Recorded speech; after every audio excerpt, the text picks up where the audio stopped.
तीन सवाल मैं इस पैनल के सामने रखना चाहता हूं। पहला सवाल, क्या संभल में पुलिस पर एफआईआर के आदेश के कारण सीजेएम के तबादले के आरोप सियासी है? क्योंकि इस पूरे मामले को लेकर जैसे हमने दिखाया आपको कि सीजेएम ने आदेश दिया था कि वहां के जो एएसपी है उन पर कार्रवाई की जाए, उन पर एफआईआर किया जाए, लेकिन पुलिस दल ने आखिरकार तय किया कि हम किसी भी तरीके से एफआईआर नहीं करेंगे। हालांकि इस पूरे आदेश को अब तक हाईकोर्ट में चैलेंज किया गया है या नहीं, यह बात साफ नहीं हो पाई है। दूसरा सवाल, क्या न्यायपालिका में तबादले तैनाती हाईकोर्ट के फैसले पर सवाल उठाना वाजिब है? जैसे मैंने कहा, हाईकोर्ट का अधिकार होता है कि लोअर जुडिशरी के अपॉइंटमेंट्स और ट्रांसफर्स किस तरीके से किए जाए।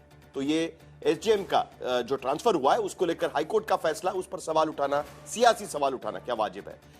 तीसरा सवाल, क्या संभल में होने वाली हर छोटी बड़ी घटना पर सियासी रोटी सेकी जा रही है? क्योंकि दोनों तरफ से बार बार इस सारे मुद्दे को लेकर सवाल उठाए जा रहे हैं। आज मैं शुरुआत अनुराग भदौरिया से करना चाहता हूं, और वो भी दूसरे सवाल को लेकर, क्योंकि साफ शब्दों में समाजवादी पार्टी इस मामले में कह रही है कि इस पूरे ट्रांसफर के पीछे किसी ना किसी तरीके से राजनीति है।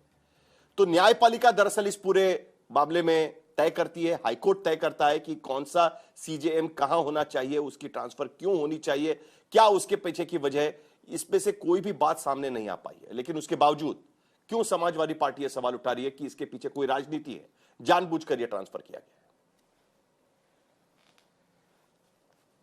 देखिए, सवाल तब उठता है, बिल्कुल सही कह रहे हैं आप, कि माननीय उच्च न्यायालय के आदेश पे ट्रांसफर होते हैं, बिल्कुल सच है, उसमें हम कोई इंटरफेयर भी नहीं करना चाहते।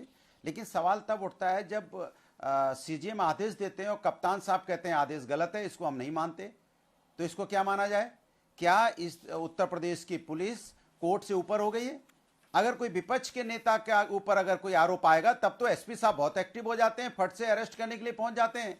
लेकिन जब कोई मामला सरकार से जुड़ा होता है या सरकार की मदद के लोग होते हैं, तब वो मानने को तैयार नहीं होते न्यायालय को। ये तो सही नहीं है ना। उसके लिए फिर आप सर्वोच्च न्यायालय जाने की बात करते हैं, तो ऐसे हर केस में ही सर्वोच्च न्यायालय जाएंगे, फिर कैसे होगा बताइए? मैं जानना चाहता हूं, एक अधिकारी को बचाने के लिए सरकार इतनी तत्पर क्यों है? भाई, अधिकारी तो आप जानते हो अधिकारियों का हाल क्या है।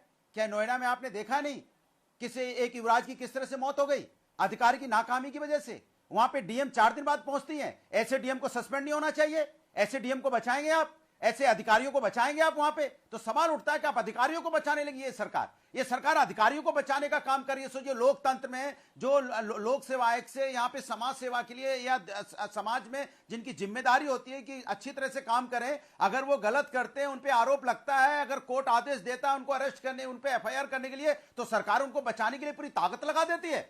तो ऐसे तो इसके मतलब समाज में तो अराजकता खत्म ही नहीं होगी अगर अधिकारियों को इस तरह से बचाया जाएगा। सवाल साफ साफ दिखाई पड़ता है कि जिस तरह से अधिकारी उत्तर प्रदेश के अंदर में सरकार अधिकारियों को ताकत दे रही है, पावर दे रही है। यहाँ पे नेताओं के पास, उनके मंत्रियों के पास पावर नहीं है, बट अधिकारियों को पावर दे रही है। इसके मतलब आप समाज के अंदर में एक लोकतंत्र खत्म करने की कोशिश कर रहे हैं। ये जो ताना बाना है अधिकारियों के माध्यम से, ब्यूरोक्रेसी के माध्यम से, आप प्रेम शुक्ला जी इस पूरे आरोप का जवाब देंगे, लेकिन वहां जाने के पहले कर रहे हैं आप अधिकारियों को सस्पेंड नहीं कर रहे हैं। ठीक है अनुराग भदौरिया, मैं एक बार फिर थोड़ी सी बात समझना चाहता हूं। क्या डीएम के सस्पेंड नहीं होना चाहिए था?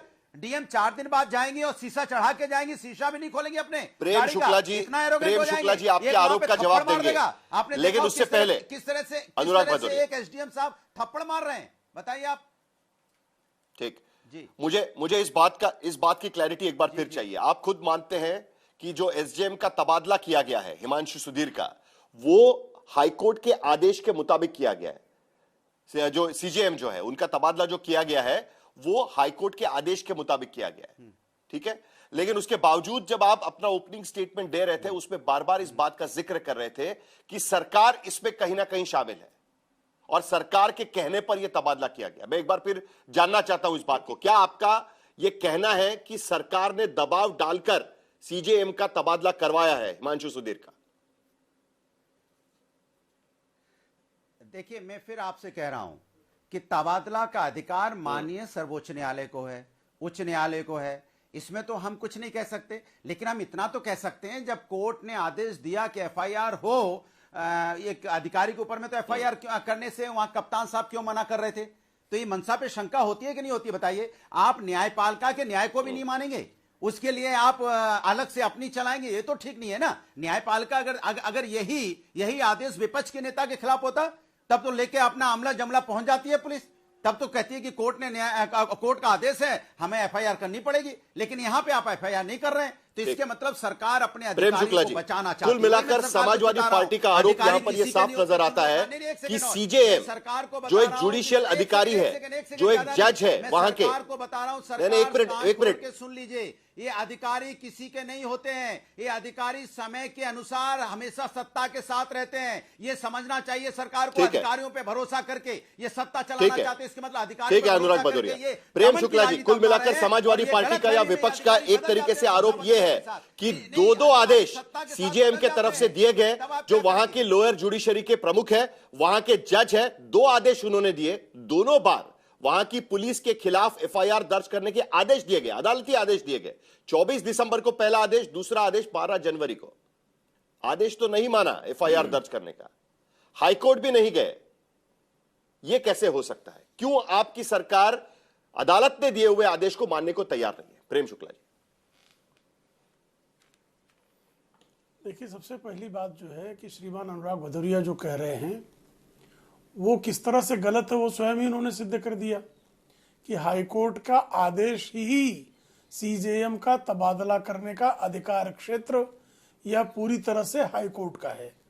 संविधान का आर्टिकल 50 बाकायदा एग्जीक्यूटिव और जुडिशरी के पावर्स को किस तरह से उसमें दोनों में अंतर है, अलग अलग है, ये स्पष्ट करता है।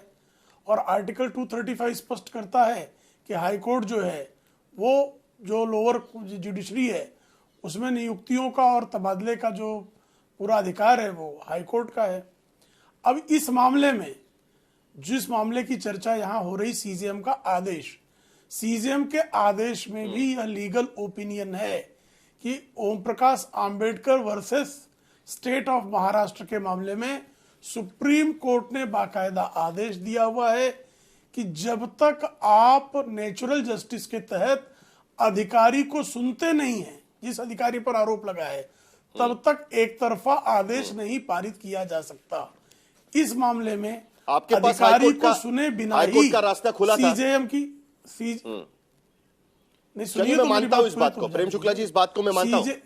नहीं, हाँ, मैं सिर्फ इंटरवेंशन इसलिए कर रहा हूं कि इस बात को मैं मानता हूं। हाँ, तो ओम प्रकाश आंबेडकर का फैसला मैंने भी देखा हुआ है। अभी मैं सिर्फ इतना पूछना चाहता हूं, ठीक है, अगर उनकी बात नहीं मानी गई थी, एक पार्टी आदेश दिया गया था 12 जनवरी को 7 दिन का समय दिया गया था, पार्टी आदेश दिया गया, उसके बावजूद आप हाईकोर्ट नहीं गए जी, आप हाईकोर्ट नहीं गए। हाईकोर्ट 22 दिसंबर को 24 दिसंबर को एक फैसला होता है, जा सकता है। 24 दिसंबर को एक फैसला होता है जिसमें जो आरोपी है वो बदायूं के भीतर जेल के अंदर अरेस्टेड दिखाई देता है आप ही के सरकार के द्वारा, और उसी का एनकाउंटर किया जाता है उसी दिन जो वारदात होती है उस मामले में, और जिसके वजह से सीजेएम कहते हैं कि भाई इस पर एफआईआर होना चाहिए, तो फेक एनकाउंटर है। कम से कम कुछ तो लिहाज रखना चाहिए, एक मैसेज तो जाता। ठीक है भाई, एफआईआर नहीं कर रहा है, हाईकोर्ट जाकर ये गलत दिया हुआ ये तो कह सकते हैं ना, आपके पास तो मशीनरी है इस बात की। हाँ तो है ना, अवधि में जाएंगे ना, अपील की अवधि है उसका उपयोग करेंगे। जहां तक सवाल है एनकाउंटर का, तो हर एनकाउंटर का बाकायदा मजिस्ट्रेट इंक्वायरी होती है, उस मजिस्ट्रेट इंक्वायरी में सामने आ जाता है कि एनकाउंटर फर्जी है कि असली है। अब उसके लिए सीजेएम को जो है परिस्थितियों के आधार पर किसी तरह से इस मामले पर निर्णय देने का अधिकार क्षेत्र ही नहीं है। जब हर एनकाउंटर के लिए मजिस्ट्रेट इंक्वायरी गठित होती है और मजिस्ट्रेट इंक्वायरी में यह स्पष्टता होती है कि उसमें जो है एनकाउंटर फर्जी है या असली है, तो उस पर अलग से ओपिनियन का कोई प्रश्न ही नहीं पैदा होता। ऐसे में जो है पूरी तरह से मामला, चूंकि देखिए ऐसा है, अनुज चौधरी जी जो आरोपी जेल के भीतर बंद है, अनुज चौधरी के उसका एनकाउंटर दिखाया गया है। प्रेम शुक्ला जी, आपको पता है कि कई सारे एनकाउंटर के मामले जो मैजिस्ट्रेट इंक्वायरी के बाद भी जब तथ्य अलग अलग बाहर निकले, उसके बाद उसकी दोबारा जांच की गई है और अदालत के आदेश के बाद ही उसकी जांच की गई है, ये आपको अच्छी तरीके से पता है। हाँ नहीं, किसी और इसी के आधार पर तो सीजेएम ने आदेश दिया था एफआईआर करिए और जांच करिए। हाईकोर्ट जा सकता है। हाँ नहीं, जांच का आदेश उसको हाईकोर्ट तो सरकार को जाना था, सवाल इस बात आदेश तो सीजेएम ने पहले ही दे दिया था। सरकार मैजिस्ट्रेट के पास उसका अधिकार है, सीजेएम की जुडिशियल मैजिस्ट्रेट के पास उसके अधिकार है। पर पहले डिस्ट्रिक्ट कोर्ट जाएंगे, सीजीएम पे पहले डिस्ट्रिक्ट कोर्ट जाएंगे फिर हाई कोर्ट जाएंगे, इतना जल्दी क्या है? हाई कोर्ट तो पहले सीजीएम की अदालत का आदेश है, डिस्ट्रिक्ट कोर्ट जाएंगे फिर हाई कोर्ट जाएंगे। मुझे नहीं लगता है कि इस पर किसी प्रकार का जो है कोई विधिक कोताही कहीं से भी की जा रही है, कोई विधिक कोताही नहीं है। चूंकि अनुज चौधरी जो है उनके बारे में समाजवादी पार्टी के बकरी चोर नेता आजम खां कह चुके कि आपको अखिलेश यादव ने अपॉइंट किया था, आप उपकार भूल गए क्या? और जब संभल के समाजवादी पार्टी के सांसद के खिलाफ भी चूंकि अनुज चौधरी ने दंगों के मामले में एफआईआर दर्ज किया था, इसलिए अनुज चौधरी को एन केन प्रकारेण किसी मामले में फंसाने के लिए समाजवादी पार्टी हर संभव प्रयास कर रही है, क्योंकि समाजवादी पार्टी जो है आप फंसा रहे हैं जो है ब्यूरोक्रेसी चलाने के चक्कर में, हाँ वो बाकायदा इनकी इच्छा है। का उल्टा आरोप और है ये आप पर। आजम खां का बयान सिद्ध करता है, यही राजनीति है आजम खां का उत्तर बयान है प्रदेश के भाई भीतर। इसमें, आजम खां का बयान है। अच्छा, मैं और जवाब बर्क दे का रहा हूं। मामला है अनुराग सामने। भदौरिया। देखिए बिजली चोर बर्क के खिलाफ जो है बाकायदा अरे एफआईआर जवाब किया था जवाब अनुज सुन चौधरी लीजिए। ने। देखिए, अरे सुनिए, जवाब सुन लीजिए। अरे जवाब सुन लीजिए, थोड़ा आप पानी पीजिए। सवाल ये है, सरकार इनकी है, पुलिस प्रशासन इनका है, फंसा हम रहे हैं, कमाल है।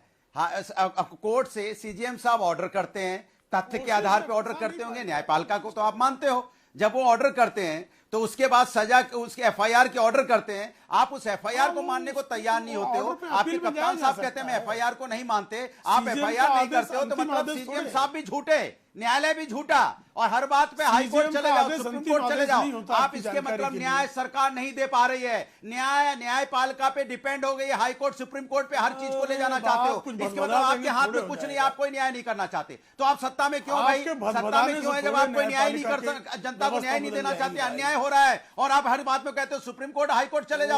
मैंने लोअर कोर्ट पे आप यकीन नहीं है, लोअर कोर्ट न्याय देता है उसको मानने को तैयार नहीं हो, क्योंकि आप मानना नहीं चाहते हो, और ट्रांसफर भी हो जाता है उस सीजीएम का। ये भी टाइमिंग की बात है, टाइमिंग की बात है, टाइमिंग सोचिए कि आपका ट्रांसफर भी हो गया। सोचिए आप बचाते चाहते, सुनिए, अधिकारियों को मत बचाइए, ये अधिकारी किसी के नहीं होते हैं, सत्ता बदलते ही अधिकारी बदल जाते हैं। इस धोखे मत रहिए, हमारी दंगाइयों के आपको हवाले दिक्कत किस बात से है? इन अधिकारी जो है ये बहुत कर दें। होशियार होते हैं, पोस्टिंग पाने के लिए कुछ भी करते हैं सरकार को खुश करने के लिए, बाद में बदल भी जाते हैं। चलिए, एक तब मिनट। टेंटे करते रहना, फिर जब ये बदल हमारे जाएंगे, साथ में फिर आप ही एक ही कहोगे है। नहीं बैठ के। ठीक आप है। जनता का ख्याल कीजिए, अनुराग भदौरिया, आप you made your संविधान का point. ख्याल कीजिए, आपने न्यायपालिका अपना का मुद्दा ख्याल रखा कीजिए, है, अधिकारों का अनुराग ख्याल भद- मत कीजिए आप। ठीक है।